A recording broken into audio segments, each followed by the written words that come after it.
भदौ 1 गते नाग टाँस्ने दिन नागपञ्चमी को सही पूजा विधि बताउन गइरहेको छु। यस नागपञ्चमीमा यस विधिले पूजा गर्नाले घरमा सर्पको भय रहँदैन, घरमा चट्याङको भय रहँदैन र घरमा सदैव सुख शान्ति छाइराख्नेछ। सोमबारको दिन शिवजीको दिन नागपञ्चमी परेको छ। नाग देवताको पूजन गर्ने अवसर मिलेको छ।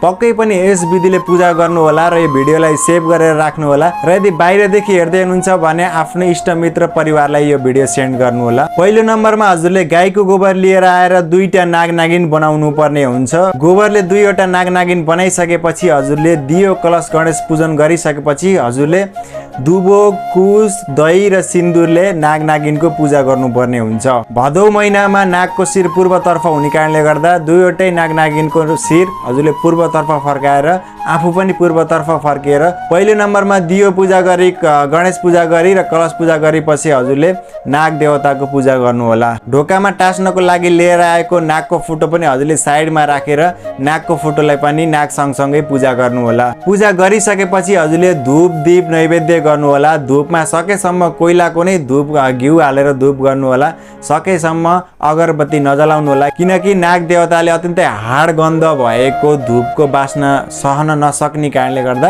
हजुरले सकेसम्म कोइलाको धूप लगाउनुहुन्छ भने अति उत्तम रहन्छ।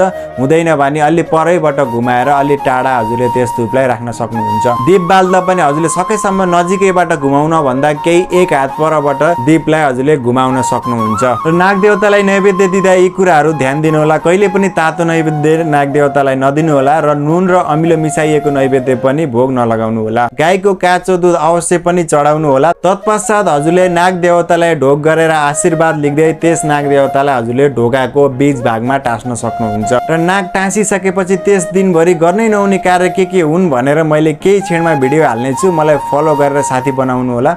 जय श्री राम।